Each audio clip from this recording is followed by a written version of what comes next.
toy lines we haven't talked about yet on RetroBlasting is the GoBots. And we plan to talk about the GoBots in a multi-part feature very soon. But in the meantime, we came across one of the mainstays of your 1980s toy bin, the GoBots Command Center. These things are numerous. They were made by Tonka in 1984, and you can still get them for a song. As you can see, I've got two of them right here. One of them came with the box, one of them came out of an attic, and they were both in various states of incompleteness and disrepair. So I decided what I'd do is take two and create one good one to put in the RetroBlasting archive. So let's get started. Despite the GoBots being the underdog of the 1980s as compared to Transformers, the GoBots Command Center was one of those toys that you saw in every kid's room. Not mine, but a lot of other kids had the GoBots Command Center. What we're going to do here is we're going to put together one from a series of parts that we've cannibalized from all of these, and one part that we got from our good buddy and Vehicle Voltron expert, Greg Tyler. And I really appreciate you sending that part to make this video possible. Now, I had two to choose from. One that came from this box from an online seller, and then the other one which came out of an attic somewhere near our house at a garage sale. That one was in pretty bad shape. It's got really bad stickers, really bad condition on the inside, a lot of peeling, just a lot of, it just looks disheveled. Has some marks on the legs. And then the other one was in better shape, but it was missing some parts. So what I had to do was find the right parts to go into each one. Now I've, as you can see, put a pile of parts together right here from the two. And we're going to pick out the ones that are the best and also talk about a few of the idiosyncrasies of this piece. The first one I want to touch on though, and thankfully I don't have to worry about it with either of these examples, is the electronics feature of the Command Center. The eyes, if you look at this Command Center, sort of like a face. And when you press this button, the eyes light up and it makes a buzzing sound. Well, you would expect that these wouldn't be working, but to its credit as a quality product, these Tonka toys seem to have really good electronic systems. Both of them still have working lights and sound, which is great because I can find no way to disassemble this cockpit part. I cannot get it off the neck piece, so there's no way to get into the electronics if something's broken. There's a trick to it. I wasn't able to figure it out, but fortunately, I don't have to. First thing we're going to do is pick out the legs. So let's get to that process first because we got to get it standing up. So we start with the legs, and I guess the first thing we do is look for beaten up wheels or splitting of the layers, because these plastic halves are not actually screwed together, which would have been nice. Unfortunately, they're riveted together, which means that we can't get them apart and fix them up. This one seemed to have some fairly beat up wheels, which looks like it was played with outside. Its legs are fairly tightly put together though, which is good, no real marks. But we're going to go through these and pick out the right legs, and then we're going to put them on our chosen example, which will be this guy right here. We've gotten our legs. One thing you need to keep in mind is that these legs are not identical from side to side, front to back. You'll notice that the pop rivets are exposed on one side, and that differs depending on what leg you're referring to. So the other side of the rivet, the solid side, is on the opposing side for each wheel. So you want to be careful when you're selecting your legs to make sure that you have two of each. Alright, now that we have that sorted out, let's get it attached. The way it works is you have a pin and bracket system, like a brace. These are the pins. As you can see, these are the pins. And these are the braces.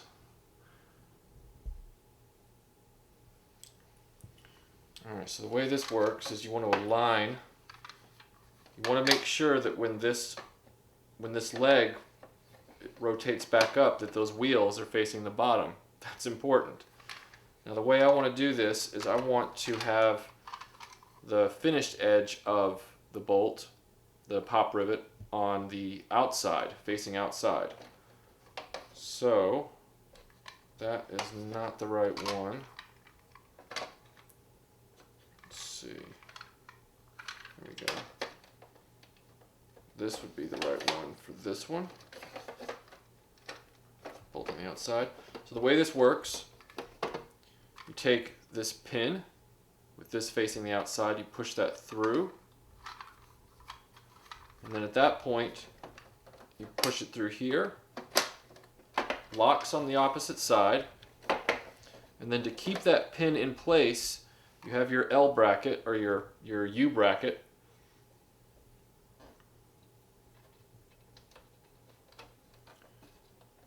And you snap it into position.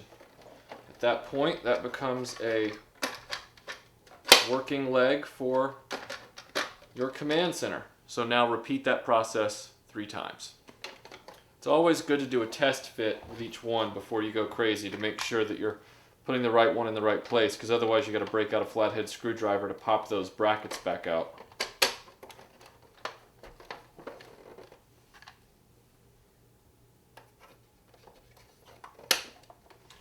And the last one. And there we are.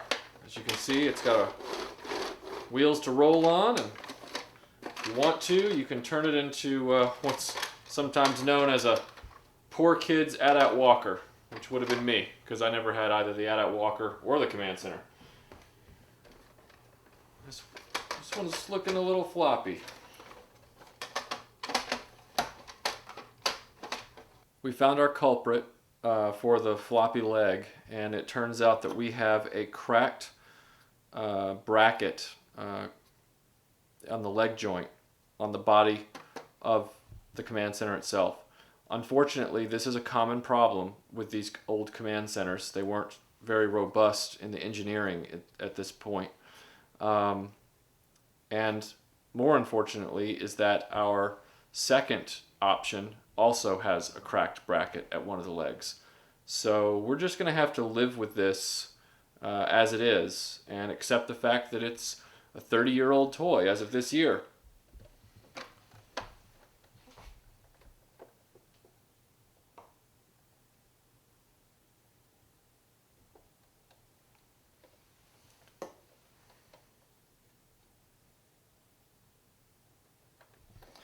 What I've decided to do, because this piece is going to be on display most of the time or in its box, I've decided I'm going to take a chance at gluing this clip back together. Since it hasn't completely broken off from the body yet, we have perfect alignment. And then what I'll do is I'll assemble the leg in the closed position so that it puts the least amount of strain on this part, and then I'll just keep a mental note if I ever want to display it with its legs upright, standing, then I will take the pains to remove this leg each time and then reset it in the upright position. Let's get to the fun stuff. Let's do the interior, because the interior of the GoBots playset is one of the most deliciously surreal experiences you'll ever have. Alright? You'll notice that the GoBots are pretty well equipped. In fact, I think they're better off than the Transformers. They even have a cafeteria. And in that cafeteria, you can eat gyro gasket specials, blast-off burgers, turbo treats, chocolate shakes. You can see why the GoBots are derided now for being more juvenile than the Transformers at the time. But they're based on the original Japanese show Machine Robo, and we'll get into that in our GoBots special. Alright, so as you can see, it really amounts to a series of levels and platforms that the GoBots can stand on. It has some nice features. So for example, this is sort of like a hidden little area. It's called the strategy chamber, but when you turn it around, it becomes strategic command, and it has a nice face on it that sort of looks like your average 1980s science museum robot like Topo. But But let's look at some of the parts that go into this thing and pick out the best ones and get this thing outfitted for display. So the first thing you want to do is make sure that you have all the levels. The nice thing about the Tonka toy is that it has the levels lettered so that you know exactly which ones you need and which ones you're missing. I believe it goes A, B, C, D. So it goes A, B, C, and D. And they go into these rails.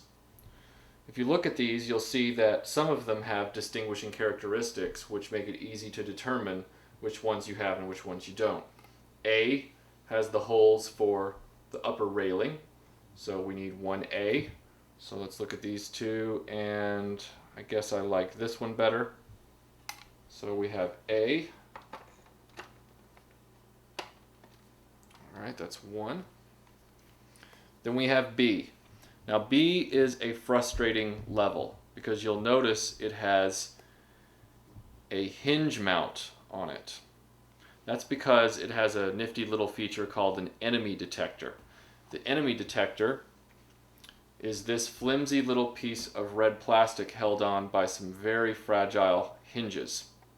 This breaks all the time.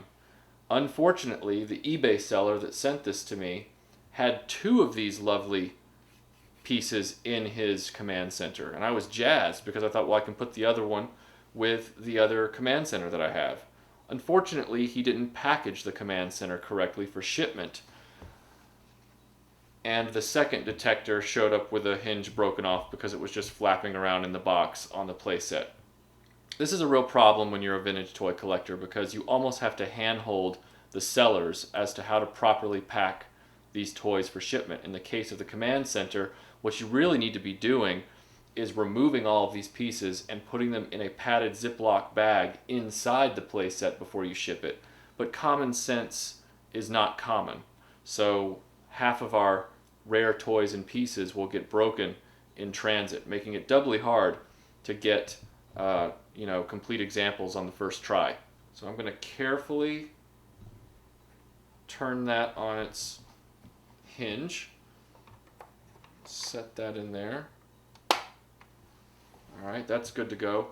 This is where it gets deceptive. The other side of the playset, the two levels look identical at a glance, but they're not. This is level C, and this is level D. At a glance you think, well, that's the same thing. But when you line them up,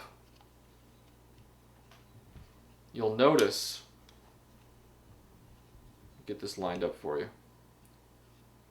you'll notice that their measurements are actually slightly different. And I didn't know this when I was purchasing them. I thought C and D were the same thing, just different part designations. But nope, I'm wrong.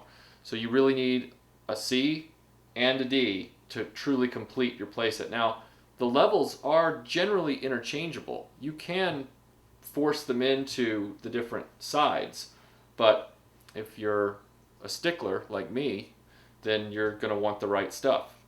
So let's get C and D in the right places. So the larger one goes on top.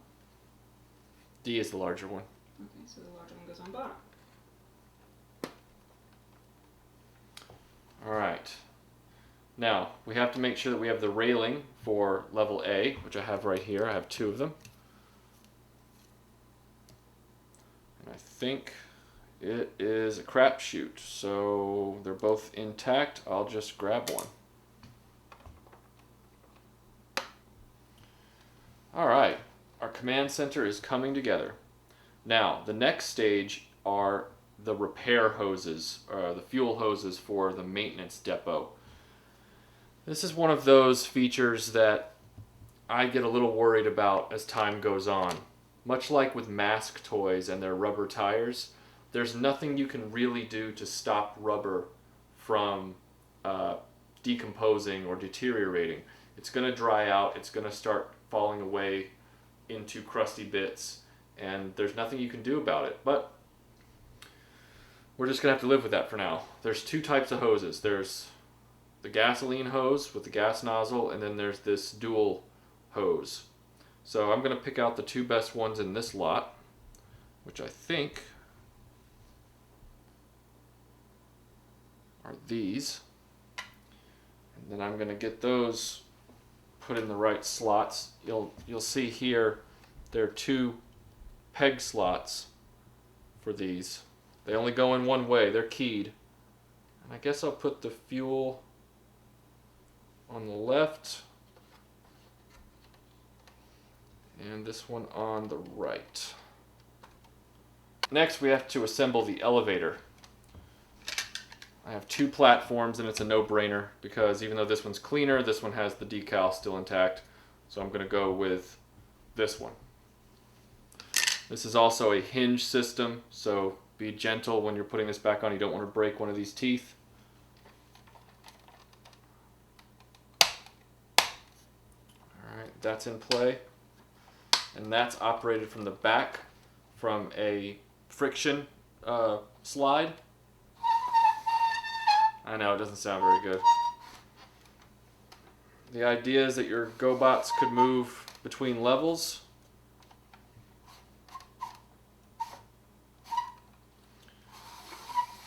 Alright, that's in place.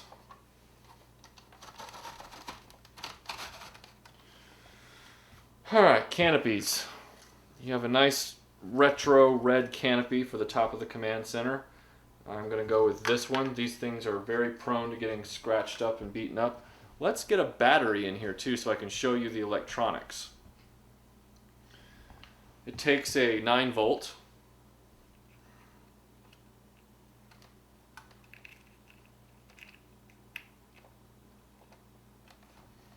And then it has this nice 9-volt shaped groove to sit in. Now let's test the electronics before we put this cap on.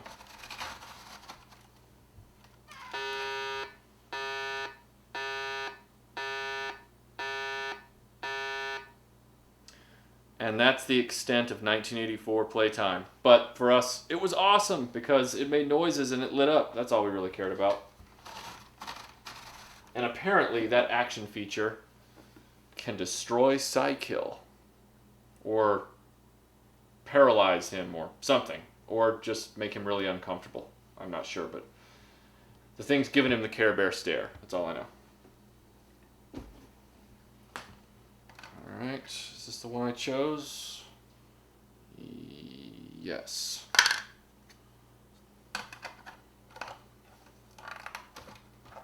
Now that everything's in place, we have to attach the rear door.